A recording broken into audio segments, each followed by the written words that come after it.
Sí, perfecto. Bueno, muy buenas tardes para todos. En nombre del equipo del Proyecto Ganadería y Clima, quiero agradecerles la presencia. Sabemos que son épocas muy agitadas y con muchas emergencias, así que doblemente agradecidos, pero para nosotros es muy importante esta instancia porque el proyecto articula y busca sinergias tanto a nivel institucional dentro del Ministerio y el Ministerio de Vivienda también, sino como con otras instituciones. Por lo tanto, para nosotros es particularmente importante poder presentar este proyecto. Quiero agradecer porque hay presencia de varias autoridades, está el director de la Dirección General de Desarrollo Rural, Pablo Lanz. Vi que está también José Bonica, presidente de INIA, el decano de la Facultad de Agronomía, Ariel Castro. Tuvimos una llamada de Vicente Plata, el representante de FAO en Uruguay, que no podía estar presente y disculpándose, y lo mismo del director de descentralización, Carlos Ristrom. No sé si me estoy olvidando de alguna otra autoridad presente, pero quiero agradecerles muy especialmente esta presencia. En primer lugar, vamos a presentar al equipo, el equipo contratado por FAO que trabaja directamente en la gestión del proyecto. Mi nombre es Soledad Vergós, soy la coordinadora nacional y le doy paso a mis compañeros que se vayan presentando. Buenas tardes a todos, soy Felipe García, soy coordinador asistente del proyecto.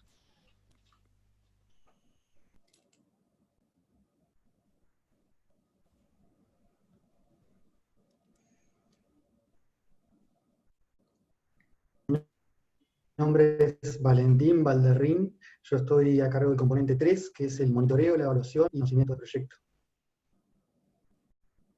Mi nombre es Lucía Pais y bueno, estoy contribuyendo en la parte administrativa y contable en el proyecto. Un gusto encontrarnos con todos y todas.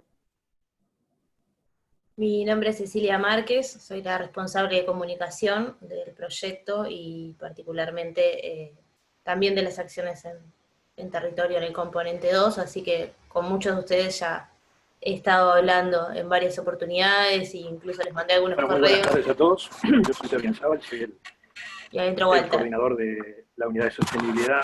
Ahí está. Soy coordinador de la unidad de sostenibilidad y cambio climático de OPIPA, del Ministerio de Ganadería, Agricultura y Pesca. Y soy, bueno, el representante del ministerio en la dirección de este proyecto. Muchas gracias y bienvenidos a todos. Es una oportunidad muy buena esta. Bien, falta solo la presentación de Ruth, por favor. Yo soy Ruth Bernheim y dentro del proyecto mi rol es transversalizar la perspectiva de género a lo largo de todo el ciclo del proyecto y de los tres componentes que lo componen. Valga la redundancia. Muy bien, les voy a pedir por favor si hay preguntas que las vayan poniendo en el chat, así podemos contestarlas al final. Y entonces solo me resta darle la palabra a Walter Ollanzábal, que recién se presentaba, él es el director del proyecto, así que Walter, adelante. Bueno, muchas gracias, Soledad. Voy a compartir la presentación. La primera parte la voy a hacer yo, la segunda parte la va a hacer Soledad. Este es un proyecto que comenzó a gestarse hace unos cuantos años, allá por el 2013. Empezamos a pensar la idea de que era muy importante, muy bueno, que construyéramos una plataforma de largo plazo de establecimientos donde pudiéramos estar promoviendo la adopción de prácticas, de tecnologías, monitoreando resultados, evaluando sus impactos, tanto en los aspectos sociales, económicos, como ambientales. La idea de plataformas de largo plazo es imprescindible en nuestro entender porque hay una cantidad de efectos de la adopción tecnológica que no se pueden capturar en el corto tiempo, por una parte, porque hay efectos año y porque hay circunstancias que hacen digamos, de los impactos que convocan a una necesidad de plazos prolongados para poder sacar conclusiones robustas. Recuerdo siempre la utilidad que hoy da los ensayos de rotaciones de INES Venezuela y cómo hoy podemos tener resultados que tienen muchas décadas por detrás y nos permiten tener conclusiones muy robustas. Bueno, entonces la idea de este proyecto es que vinculara la ganadería con el clima. Estábamos en momentos donde salíamos de dos grandes sequías, la de 2008-2009, la de 2011-2012, había mucha sensibilidad. Hoy estamos nuevamente en emergencia climática, lo cual claramente muestra que la ganadería, además de depender de los precios internacionales, también depende en su productividad, en sus resultados económicos, en su performance ambiental, fuertemente de las condiciones climáticas. Y estamos en un escenario con cambios climáticos.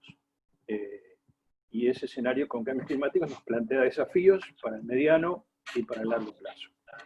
Entonces, este proyecto aplicó al GEF, el Fondo Mundial del Medio Ambiente, y luego de un periodo de preparación de ese proyecto, con un gran apoyo de la FAO, logramos que el proyecto fuera aprobado y ya hace prácticamente un año que ha comenzado la implementación. En el contexto de este proyecto, y le pido a Lucía que pase al siguiente slide, está la conceptualización del paradigma de la intensificación sostenible, es decir, tenemos que producir más alimentos, más materias primas, pero al mismo tiempo lo tenemos que hacer minimizando la afectación del ambiente, restaurando los servicios ecosistémicos cuando estos sean degradados, y entre otras cosas, reducir emisiones de gases de efecto invernadero, pero también construir resiliencia en los agroecosistemas y se me pasa sola la slide, Lucía. Y adaptarnos al cambio climático que el Ministerio definió ya por 2010 como una de las 5 prioridades estratégicas de la administración anterior. En el próximo slide, por favor, Lucía. Entonces, adaptación y resiliencia son dos conceptos prioritarios en las estrategias de desarrollo y en particular de la ganadería. Y para citar un ejemplo de la magnitud de las pérdidas y los daños que generan los eventos climáticos extremos, podemos mencionar lo que sucedió con la ganadería en la sequía 2008-2009, donde al mirar toda la cadena cárnica, las pérdidas superaron los $1.000 millones de dólares. Es decir, estimaciones que se hicieron en OPIPA, no solo a nivel del sector primario, sino que cuando se considera toda la cadena de valor, las pérdidas alcanzan valores realmente muy importantes. Eso pone de manifiesto la centralidad que tiene promover estrategias adaptativas a nivel del sistema productivo, no solo para beneficio de los productores, sino para toda la cadena de beneficios que viene después del establecimiento.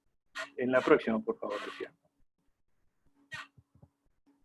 Bueno, Uruguay tiene una peculiaridad a nivel mundial.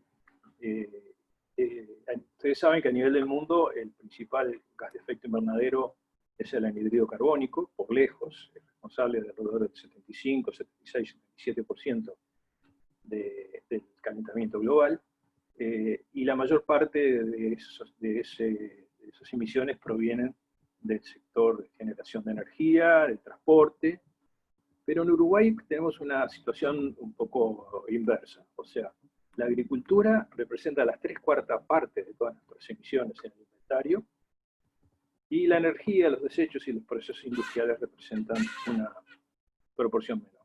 Eso es lógico cuando pensamos que somos un país ganadero, con alrededor de 4 vacunos por habitante, más ovinos, más una baja densidad de población, poca industrialización, etc. Entonces tenemos un perfil de emisiones muy fuertemente basado en el sector agropecuario. Y en particular en gases que no son el CO2, en el metano y en el óxido nitroso, que son los dos principales gases de efecto invernadero del sector agropecuario y del país. La próxima, por favor. Bueno, si el sector agropecuario representa alrededor del 77% de las emisiones, lógicamente cuando uno se plantea estrategias de mitigación en el país, donde parece razonable mirar primero es en este sector. ¿Qué oportunidades tenemos y cómo podemos mitigar nuestras emisiones de gases de efecto invernadero? Ahí tenemos por un lado las emisiones brutas, digamos. Y como ven en este slide, hay solo dos fuentes que son realmente significativas. No solo en el sector, sino en el país en su conjunto. Y esas son la fermentación ruminal, o entérica, mejor dicho, asamblea ruminal, que explica alrededor de la mitad de las emisiones del país. Y en segundo lugar, las emisiones de óxido nitroso, que provienen de los suelos agrícolas, ya sea de fusión, el agregado de abonos orgánicos, de la descomposición de residuos, de cosechas, de cultivos, en fin, de diversas fuentes proviene de óxido nitroso en forma directa e indirecta, y estos son, por lo tanto, las dos principales fuentes. Ustedes ven, por ejemplo, el transporte, la industria, representan en realidad proporciones mucho menores. Toda la energía no es más que alrededor del 18%. Y además Uruguay tiene una matriz eléctrica muy limpia, lo cual hace que la energía también contribuya poco. Básicamente, las emisiones relacionadas con la energía están asociadas al transporte. Entonces este es el perfil, ¿no? Uruguay muchas emisiones agropecuarias, muy vulnerable al cambio climático y por lo tanto necesita adaptarse, a su vez con emisiones importantes en el sector agropecuario, y entonces es algo a tener presente en las políticas y en el comportamiento de los actores del sector. En el siguiente slide, Lucía, bueno, a su vez Uruguay es un país agroexportador, 70 largos por ciento, y como consecuencia de ello, una inserción competitiva de nuestro país en los mercados externos nos lleva a poner atención en cuáles son aquellos indicadores de performance ambiental que ciertos mercados exigentes, ciertos grupos de consumidores están mirando a la hora de hacer sus decisiones de compra, y también qué atributos el Uruguay puede promover o desarrollar o explotar para buscar una inserción internacional más competitiva, con valor agregado ambiental que, bueno, satisfaga demandas de consumidores. Entonces, por allá por el 2011, 2012, hicimos el primer estudio de la huella de carbono de tres principales cadenas agroexportadoras de Uruguay: carne vacuna, lácteos y arroz. Un estudio que hicimos en articulación entre el INIA, el LATU, la Facultad de Agronomía y nuestro ministerio, y eso nos permitió llegar a algunas conclusiones importantes.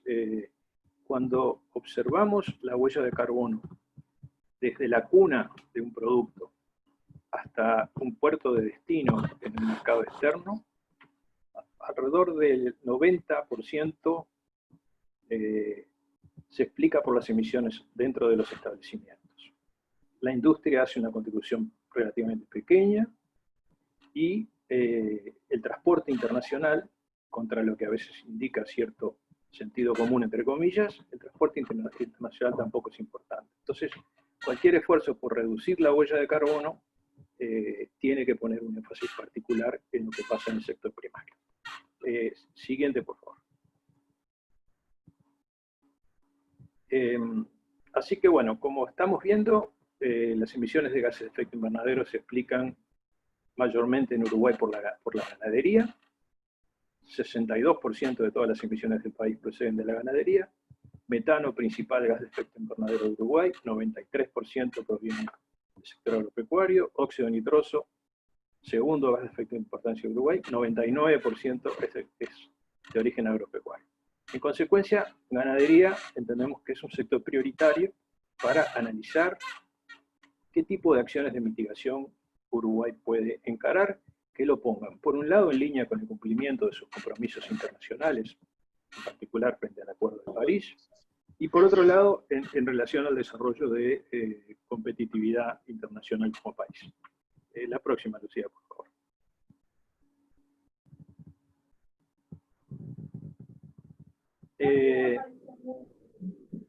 Como los temas en los que estamos trabajando, además de ser temas nacionales, son temas globales, existe una serie de iniciativas a nivel internacional de las cuales, con las cuales es muy importante mantener contacto, integrarse, ser parte de esas redes. Eso permite actualizar información, conocimiento, qué se discute, qué tecnologías se están generando, qué protocolos, e internalizarlos. Allí en la pantalla he mostrado algunos de los escenarios de iniciativas internacionales que son importantes a nuestros efectos del sector agropecuario. Por supuesto, el primero y muy importante es la negociación internacional bajo la Convención de Cambio Climático.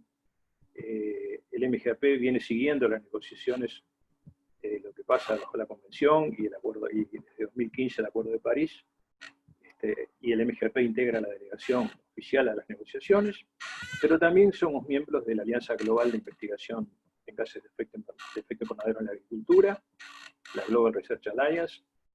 El Ministerio integra el Consejo Directivo de esta alianza, y el INEA ha sido un actor muy protagónico en los distintos grupos de investigación que tiene esta alianza. También somos participantes de la iniciativa LEAP, que es la iniciativa de generar protocolos para una evaluación de la performance ambiental de la ganadería que sea robusta, basada en ciencia y que sea generalizable, es decir, que evite una innecesaria o peligrosa proliferación de muchísimos requerimientos distintos, de distintos sellos, qué sé yo. Entonces, esta es un área que nos pareció estratégica y en la cual participamos también junto con ella. También somos parte de la coalición de clima y aire limpio, porque esta coalición está mirando mucho en los temas de metano y de metano en la agricultura. Somos parte de la iniciativa 20x20 de restauración de tierras degradadas, de la iniciativa 4x1000 de aumento del secuestro de carbono en suelos, de la iniciativa Red Plus, etc. En la próxima, Lucía, por favor, les cuento que, bueno, cuando diseñamos el proyecto y miramos algunas de las relaciones entre el proyecto y la capacidad del país para encarar acciones de este tipo, de mitigación, había preguntas que no era fácil contestar. O sea, ¿cuánto carbono es posible secuestrar bajo determinado tipo de prácticas? No tenemos información cuantitativa como para responder esta pregunta. ¿Qué factores impulsan o limitan el secuestro? ¿Cuánto podemos reducir la intensidad de las emisiones de metano y óxido nitroso? Y acá refuerzo el concepto de intensidad de emisiones, porque Uruguay no quiere ni va a reducir sus emisiones reduciendo la producción. Lo va a hacer aumentando la productividad e intentando que el aumento de producción sea mayor que el aumento de las emisiones. Más aún, estamos convencidos de que es posible producir bastante más, quizá 30, 40, 50% más de carne, exactamente con las mismas emisiones que tenemos hoy día, por la vía del incremento de la eficiencia de los procesos, la estructura del stock y la mejora de la calidad de la dieta, que son parámetros estrechamente relacionados con las emisiones. Entonces, la estrategia de Uruguay ha sido, nosotros no vamos a prometer reducir emisiones brutas, pero sí generar productos cada vez más limpios, o sea, cada vez menos emisiones por kilo de carne. Y si además secuestramos carbono, entonces nuestra intensidad neta de emisiones será aún menor.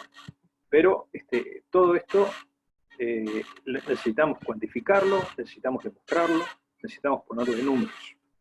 Y necesitamos encontrar maneras que sean razonablemente precisas y costo efectivas para poder monitorear cómo van evolucionando los beneficios climáticos y poder también medir otros co-beneficios. ¿Qué pasa con los ingresos netos de los productores?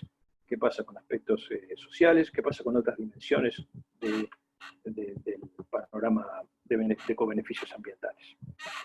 La siguiente, y ya voy terminando con mi parte introductoria. Bueno, como ustedes saben, el Acuerdo de París, que Uruguay ratificó, junto con más de 190 países, requiere que el país presente cada 5 años una contribución nacionalmente determinada, y Uruguay presentó la suya en el año 2017 con un horizonte al 2025. En esta contribución, a diferencia de muchos países, Uruguay le dio un énfasis importante y transparente al sector agropecuario. Y ahora en la próxima les cuento qué tipo de metas identificamos a 2025. Lucía, por favor. Bueno, identificamos metas en ganadería vacuna, por el lado de la reducción de intensidad de emisiones, en secuestro de carbono en biomasa de cultivo, conservación y aumento de stocks de carbono en bosque nativo, conservación de carbono en tierras agrícolas y emisiones evitadas de dióxido nitroso en tierras agrícolas. Adicionalmente, Lucía, por favor, planteamos metas en cantidad de hectáreas de campo natural bien manejado, que entre otras cosas permite conservar carbono y esperamos que también secuestrar. Explorar en arroz el manejo de la inundación alternando inundación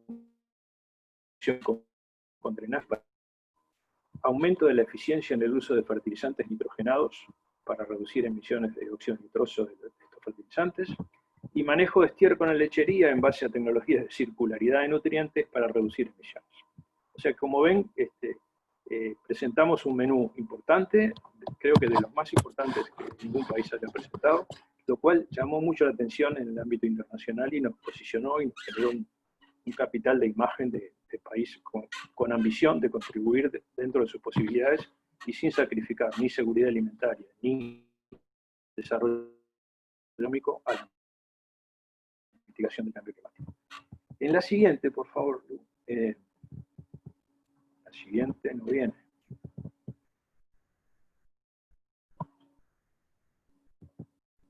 Bueno, sí, problema y oportunidad. Bueno, dos caras de una moneda, pensamos nosotros. O sea, Uruguay tiene una productividad ganadera que está claramente por debajo del potencial.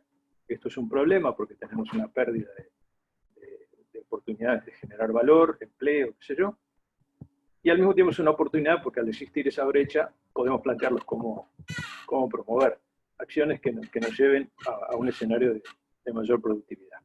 Por otro lado, tenemos fuertes problemas de variabilidad climática, tenemos problemas de degradación de campo natural en los casos de sobrepastoreo, y podemos mejorar el resultado productivo y económico de los predios ganaderos y la calidad de vida de las familias, a la vez que conservamos los recursos y generamos beneficios ambientales. Es decir, que nos planteamos un proyecto con una filosofía de ganar, ganar, ganar, ¿no? Donde hay un espectro de co-beneficios. Y la próxima, Lucía.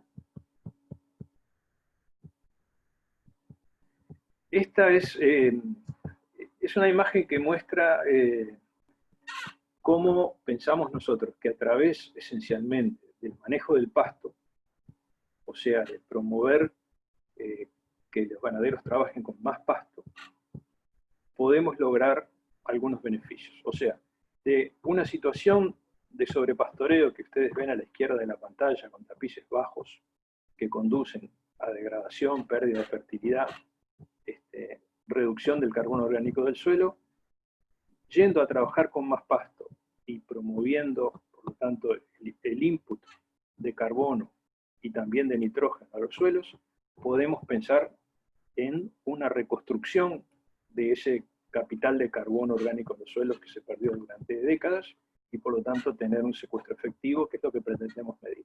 Pero al mismo tiempo, al tener más biomasa aérea, más índice de área foliar, más productividad primaria neta, eso tiene que repercutir en los kilos de carne por hectárea que se producen, tiene que repercutir en la mejora de la biodiversidad del campo natural, tiene que repercutir en el aumento de la resiliencia del sistema y su capacidad para enfrentar los desafíos de la variabilidad climática. Bueno, y si no estoy mal, esta es la última de mi parte, y en la que principalmente planteamos esta idea de que, si bien este es un proyecto a término, que dura 3 años más, a lo que aspiramos es que esta plataforma, que Soledad va a explicar cómo está construida, esta plataforma se pueda continuar en el tiempo y que tengamos decisiones institucionales que nos permitan seguir monitoreando los resultados que se van logrando en estos establecimientos mediante un componente fuerte de asistencia técnica, promoviendo lo que llamamos coinnovación en los establecimientos,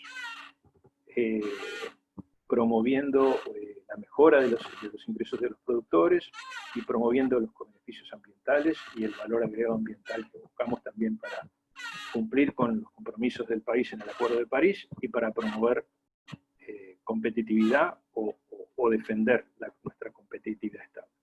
El proyecto no empezó, con todas estas ideas no empezaron con este proyecto. O sea, hay una cantidad de antecedentes. Y para nombrar los más recientes, mencionaríamos Coinnovando en Rocha, un proyecto de INIA súper importante a nuestro modo de ver por los resultados que alcanzó.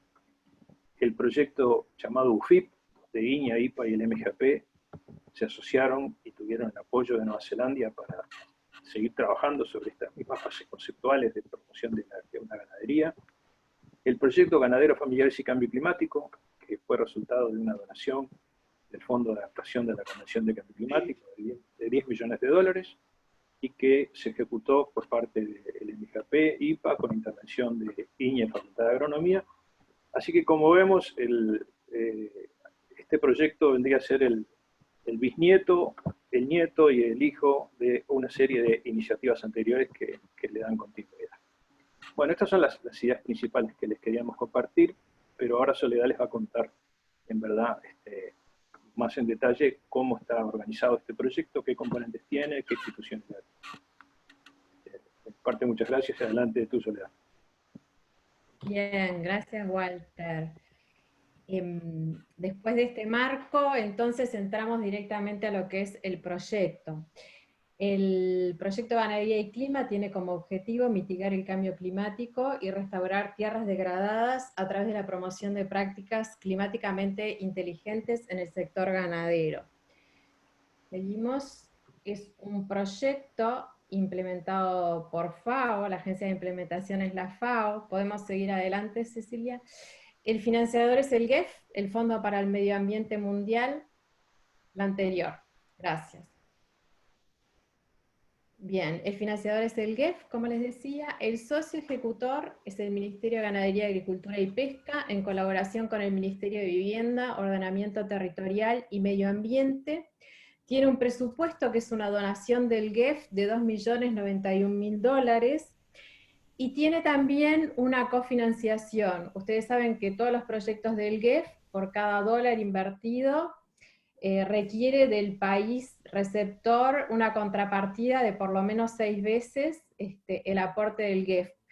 Por lo tanto, este proyecto tiene un aporte muy grande de cofinanciación, entre ellos del Ministerio de Ganadería, Agricultura y Pesca, que es el principal cofinanciador, pero también de INIA, de la Facultad de Agronomía, del Ministerio de Vivienda y Medio Ambiente, de la FAO, de la Coalición de Clima y Aire Limpio, del Instituto Plan Agropecuario y de Comisión Nacional de Fomento Rural. O sea que toda esa cofinanciación contribuye a la ejecución de este proyecto. La fecha de inicio oficial es el 14 de febrero de 2019 y tiene un periodo previsto de ejecución de 4 años. Adelante. En cuanto a los arreglos de implementación, el proyecto tiene un comité directivo. Este comité directivo es quien fija los lineamientos estratégicos del proyecto y aprueba anualmente el presupuesto y el plan operativo para el año siguiente. Está integrado por 4 delegados del MGAP, uno por la Dirección General de Desarrollo Rural, otro por la Dirección General de Recursos Naturales, uno por la Unidad de Sostenibilidad y Cambio Climático de OPIPA, y otro por la Unidad de Gestión de Proyectos. Tiene 2 delegados del BOTMA, uno por la Dirección de Cambio Climático y otro por la Dirección de Medio Ambiente, y un delegado de FAO. Este comité se reúne por lo menos 2 veces al año, y ha sido para nosotros una instancia muy enriquecedora, por un lado porque nos ha permitido mantener un flujo de comunicación permanente y mantener informado al comité, pero a su vez nos ha permitido también recibir sugerencias y comentarios que nos han sido muy útiles para el desarrollo del proyecto. Siguiente. El proyecto tiene 3 componentes. Tiene un componente 1 que es más institucional, de fortalecimiento institucional, crea las condiciones para la expansión de las prácticas de la ganadería climáticamente inteligente a nivel nacional, e incluye por un lado en el resultado 1.1 el desarrollo de una estrategia para la ganadería, o una estrategia de ganadería baja en carbono, que debería ir inserta en una estrategia más grande, una estrategia a nivel nacional, para lo cual se requiere voluntad política. Y también tiene el desarrollo de una acción nacional apropiada de mitigación, o una NAMA, con su correspondiente sistema de monitoreo, reporte y verificación, que sirve para acceder a fuentes de financiación internacionales. Por otro lado, este mismo componente trabaja en lo que es el fortalecimiento de las capacidades para poder implementar en sus planes y en sus políticas estas estrategias de ganadería climáticamente inteligente, y por lo tanto tiene capacitación de funcionarios a nivel de las instituciones del sector, y también de extensionistas que trabajan en campo. El componente 2 es el componente de campo que se está implementando. El componente 2 trabaja a nivel de predios, y ahora vamos a desarrollar un poco más lo que estamos realizando. Y el componente 3 es el componente que realiza el monitoreo, la evaluación y el intercambio de conocimientos. Este proyecto tiene una gestión basada en resultados y lecciones aprendidas, y tiene un monitoreo permanente a lo largo de todo el proyecto, y es dinámico en cuanto a poder ir aprendiendo a medida que vamos avanzando. Y transversalmente a estos 3 componentes, y ahora sí viene la siguiente, tenemos un enfoque de género. Este enfoque nos asegura que los recursos que se generan en el proyecto se puedan distribuir equitativamente entre hombres y mujeres, que no agranden las brechas de género que actualmente existen en el sector. Este enfoque es uno de los mandatos del GEF, y en algunas partes del proyecto pide específicamente algunas medidas concretas con respecto a esto, y además forma parte de los compromisos asumidos por el Estado uruguayo. Seguimos. Esta es la ubicación geográfica del proyecto. Ven que son las 4 zonas, las zonas principalmente de ganadería sobre campo natural, la zona norte, la zona noreste, centro y este. Para la ejecución de este componente de campo, el proyecto hizo un acuerdo con INEA y con Facultad de Agronomía. Están también en esta charla los 2 coordinadores de este componente, Alfredo Albín por INEA y Santiago Gliotti por Facultad de Agronomía, quienes son los coordinadores de la parte de campo. Aquí tenemos 60 predios participantes, es lo que nos pedía el proyecto originalmente. En el momento estamos trabajando con 64 predios, porque puede pasar que alguno haya que darlo de baja durante todo el proceso. Imagínense que son 3 años trabajando intensamente, o sea que se puede dar de baja alguno. Y nos pedía un área de intervención directa, que son estos 60 predios, ¿sí? bueno, el área de intervención directa de 35.000 hectáreas. Y en el momento, con los 64 predios, estamos alrededor de 36.800 hectáreas. Y tenemos también un área de intervención que le llamamos indirecta de 400.000 hectáreas, que un poco más adelante les voy a contar qué actividades vamos a estar desarrollando ahí. Seguimos.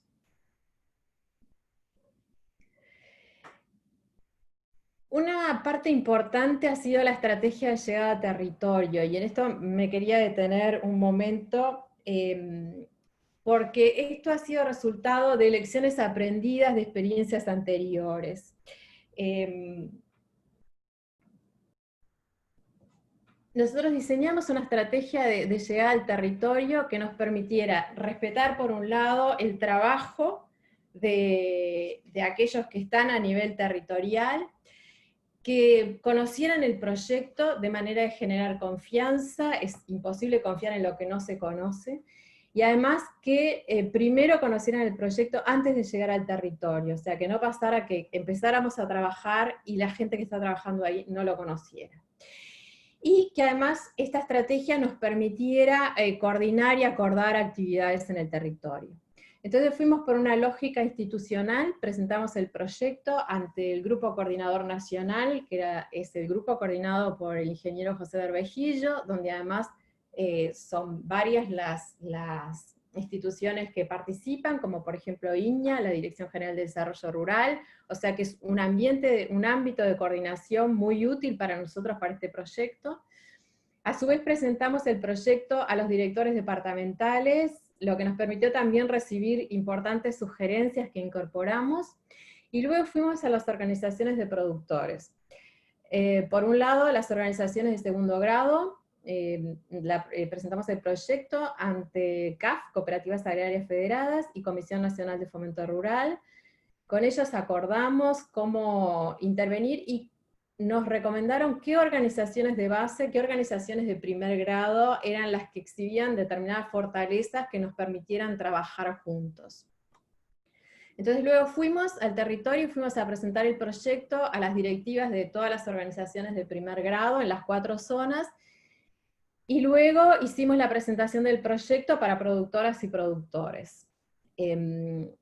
Y también tuvimos reuniones de coordinación con otras instituciones que están en el territorio, como el Plan Agropecuario, como el Instituto Nacional de Colonización, como la Facultad de Agronomía. Seguimos. Esto la verdad que si bien fue un proceso largo, trabajoso, realmente estamos muy contentos de haberlo llevado a cabo porque nos permite trabajar de otra forma en el territorio. Aquí hay una pequeña muestra de distintas actividades de difusión que fuimos haciendo. Seguimos. Vamos a ver alguna foto más de las distintas organizaciones con las cuales trabajamos. Son 11 organizaciones de primer grado. Y también estas son fotos de los talleres que realizamos con productoras y productores. Seguimos.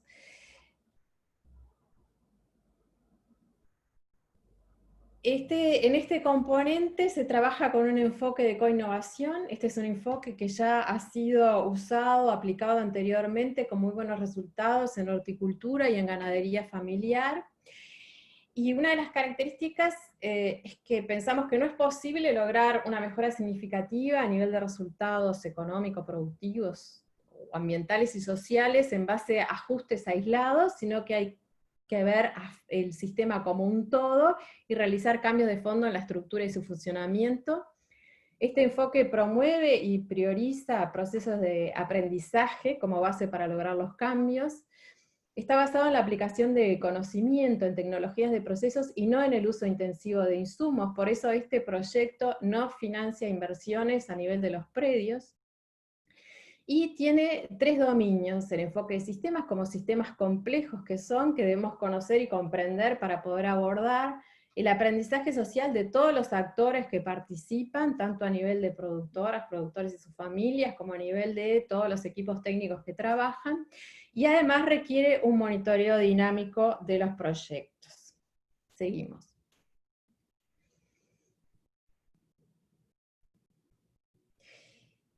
En los 64 predios en los cuales decimos que llevamos a cabo la acción directa, trabaja un equipo de extensionistas. Esos extensionistas visitan una vez por mes los establecimientos y reciben además una capacitación técnica de parte de Facultad de Agronomía y de INIA, y además de esa capacitación inicial es un acompañamiento y una supervisión permanente a lo largo de todo el proceso. Ese equipo de extensionistas es el que brinda asistencia técnica y acompaña a las productoras y a los productores en este proceso con el enfoque de coinnovación, y en estos predios se hace un monitoreo de variables sociales y económico-productivas, y un monitoreo de variables ambientales, en este caso de suelos y carbono, de vegetación, y medición de emisiones de gases de efecto invernadero. Y después tenemos lo que son las 400.000 hectáreas que hablábamos de acción indirecta. Esta es una forma de escalar este proyecto, de llevarlo más allá de los 64 predios, a través de actividades de difusión, como pueden ser talleres, jornadas de campo, o distintos tipos de capacitaciones, tanto para productoras y productores, como trabajadoras y trabajadores rurales. Seguimos. ¿Cuáles fueron los criterios de selección de productoras y productores? Bueno, uno muy importante era la disposición a participar durante todo el periodo de la ejecución, estar de acuerdo en realizar cambios o mejoras con el equipo técnico, y a poder compartir sus datos. Son establecimientos ganaderos, básicamente sobre campo natural, puede haber algo de porcentaje mejorado, pero la gran mayoría es sobre campo natural. Son predios familiares y no familiares, pequeños y medianos, o sea que van hasta 1.250 hectáreas con IAT. La ubicación geográfica cae dentro de las 4 zonas que veíamos hoy. Otro aspecto importante era su pertenencia a redes y asociaciones de productores, y un requerimiento del proyecto es que 20% de los establecimientos estuvieran dirigidos por mujeres. Seguimos.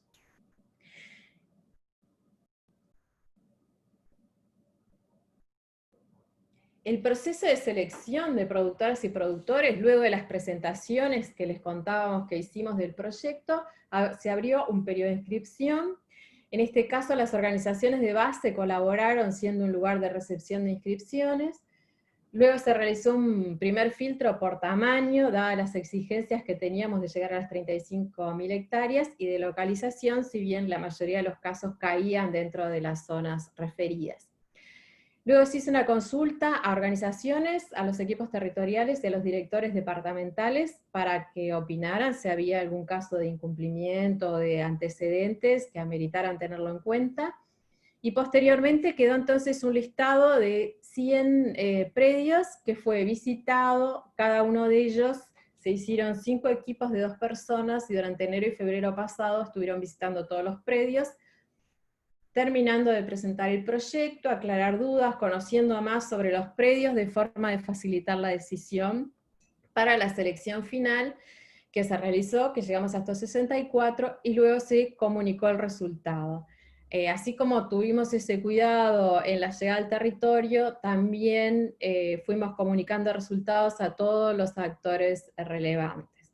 Aquí está el resultado del proceso de selección. Están las 4 zonas, tenemos 18 establecimientos en el norte, 16 en el centro, 15 en el este y 15 en el noreste. Tenemos un 34% de los predios que cumple el criterio de género, o sea, estamos por encima de la exigencia del 20%. En cuanto a la edad de los o las titulares de los predios, ven que tiene una gran dispersión, pero se concentra entre 51 a 60 años, tenemos 29 de los titulares. En cuanto a la pertenencia de las organizaciones, están repartidos bastante equitativamente entre las distintas organizaciones que participan. Hay 8 que no tienen pertenencia, pero que manifestaron su interés en empezar a participar. Y luego vemos la distribución del tamaño de los predios según la zona. Parecería, si bien no hay grandes diferencias, hay como una leve tendencia a que los establecimientos del centro y el este sean un poco más chicos que los del norte y el noreste. Seguimos. En cuanto al proceso de selección de los extensionistas, pasaron un proceso muy exigente. Se hizo una convocatoria abierta que se hizo a través de INEA y se presentaron 165 postulantes. Se hizo la preselección con base en los requisitos excluyentes y luego fueron una evaluación de méritos y antecedentes. Quienes pasaron esta evaluación tuvieron una prueba de oposición que se hizo en la plataforma del MGAP. Los que pasaron dicha prueba fueron a entrevistas individuales y luego una evaluación psicotécnica realizada también en INEA, y posteriormente se comunicó el resultado también a todos los que habían participado. Y este es el equipo de extensionistas. Tenemos 6 técnicas y 3 técnicos, que son quienes actualmente están trabajando en el territorio. La siguiente, en este momento se está llevando a cabo la etapa de diagnóstico y caracterización de los predios. Ustedes, bueno, ahí ven que dada la emergencia sanitaria, una de las técnicas está con tapaboca, trabajando al aire libre y con distancia del productor. Para este trabajo lo que se hizo fue diseñar un protocolo de actuación en campo que fue avalado a través de la FAO, fue avalado por la OMS, lo que nos dio otras garantías para empezar. A nosotros la emergencia sanitaria solo nos hizo posponer el primer encuentro nacional, que iba a ser el 17 y 18 de marzo, donde nos íbamos a encontrar por primera vez las productoras, los productores con sus familias y todos los equipos técnicos que trabajan. Bueno, lamentablemente eso lo tuvimos que posponer, pero el trabajo en campo se inició. Pueden ver allí en la esquina superior derecha, pueden ver algunas de las herramientas que se están utilizando para poder hacer el diagnóstico de los predios, y es la etapa que estamos haciendo actualmente. Seguimos.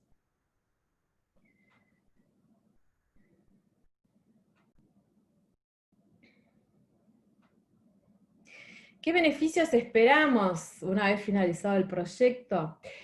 En realidad acá está puesto a nivel de predios y a nivel de país, pero en realidad son para los dos lados. Esperamos un incremento, una mayor productividad, ingresos más altos para las familias y por lo tanto una mejor calidad de vida.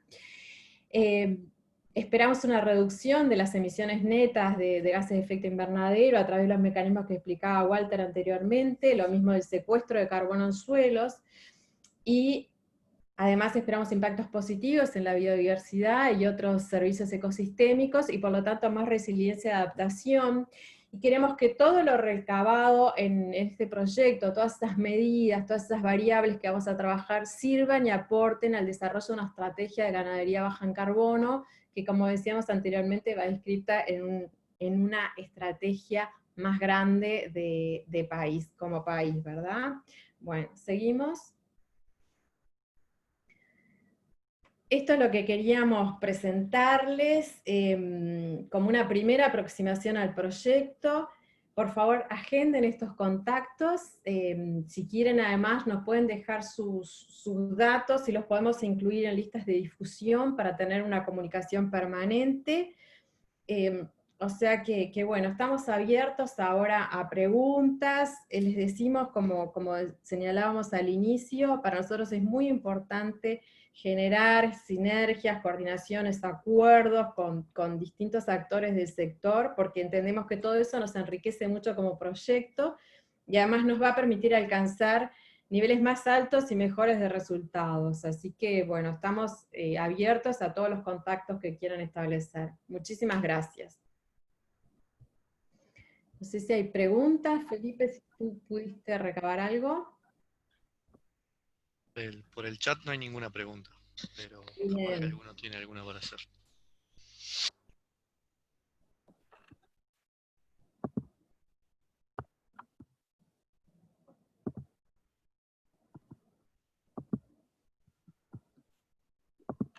Es importante si a los que quieran recibir información sobre el proyecto, que agenden el celular del proyecto y nos manden un mensaje para incluirlos en las listas de difusión, así cuando avisamos de las jornadas que hay en territorio y demás, les llega la información. Hay muchos de los que están acá que ya están agendados y que ya están recibiendo comunicaciones bastante periódicas, pero bueno, hay otros tantos que estoy viendo que no.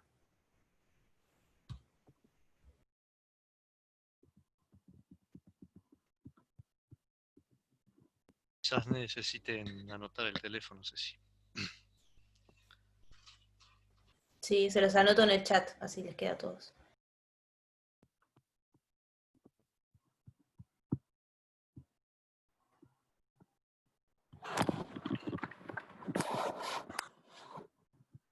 Bien, si no hay preguntas, no nos queda más que agradecerles y reiterar que estamos a las órdenes. Se han sumado también algunas de las otras de las nuevas autoridades. Veo que está Walter Bedgem también, vicepresidente de INIA. También vi a Diego Sotelo. Bueno, gente de facultad, técnicos territoriales, directores departamentales. La verdad que muchísimas gracias para todos. Y nos vamos a estar seguramente encontrando en muchas otras oportunidades.